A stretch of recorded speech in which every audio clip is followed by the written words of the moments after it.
എൻ്റെ ക്ലാസ് ടോപ്പറുകാരി സ്കൂളിൽ നിന്ന് വിട്ടിട്ട് വരുന്ന വഴിയാണ് മുഖം കുട്ടിക്കലം പോലെ വീർത്തിട്ടുണ്ട്. എന്താണെന്ന് ചോദിച്ചപ്പോൾ അമ്മയല്ലേ എന്നോട് പറഞ്ഞ് ഇന്ന് വൈകുന്നേരം മുല്ലയമ്പറമ്പത്തേക്ക് കൊണ്ടുപോകാൻ തലേ ദിവസം കാണാൻ വേണ്ടിയിട്ട്.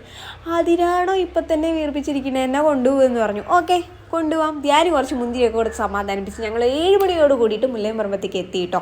അവിടെ പിന്നെ പറയാനില്ലല്ലോ, എൻ്റെ മുന്നേ എല്ലാ വർഷത്തേക്കാളും ഗംഭീരമായിട്ടുള്ള പരിപാടികളൊക്കെ ആയിരുന്നു. സകലമാൻ കയ്യിൽ ഇമ്മിണി കാശുണ്ടെങ്കിൽ കുറച്ചധികം പൊടിച്ചു വരാം. ഞങ്ങൾ ഒരുപാട് സാധനങ്ങൾ ഇങ്ങനെ കണ്ടു കേട്ടോ. അധികം ഒന്നും വാങ്ങിക്കാൻ പോയില്ല, കാരണം ഒരുപാട് തിരക്കുണ്ട്. ആ തിരക്കിനകത്തോട്ട് ഇങ്ങനെ വലിച്ചു വാരി കൊണ്ടുവരാനും വേണ്ടിയല്ലോ. വെറൈറ്റി സംഗതികളൊക്കെ ഒരുപാട് കണ്ടിട്ടുണ്ടായിരുന്നേ. ധ്യാനുവിന് ഏത് വേണം എന്നുള്ള കൺഫ്യൂഷൻ അടിച്ചിങ്ങനെ നിൽക്കായിരുന്നു. ഞങ്ങൾ ഈ വായി നോക്കി നിൽക്കുന്ന നാളെ അണിനിരക്കുന്ന ഗജവീരന്മാരെയാണ് കേട്ടോ.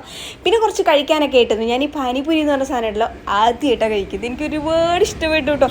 കത്തി വേണമെന്ന് ചോദിച്ചപ്പോൾ ചേട്ടൻ പറഞ്ഞായിരുന്നു വീട്ടിലെ കത്തിയെ സഹിക്കാൻ വയ്യ, അതുകൊണ്ട് വേണ്ട ഇങ്ങ് തിരിച്ചു പോരെന്ന് പറഞ്ഞു. അങ്ങനെ കുറച്ച് കളി സാധനങ്ങളൊക്കെ വാങ്ങിച്ചിട്ട് ഞങ്ങൾ മുല്ലയമ്പറമ്പത്ത് നിന്ന് തിരിച്ചു പോകുന്നു. അപ്പോൾ അത്രയേ ഉള്ളൂ.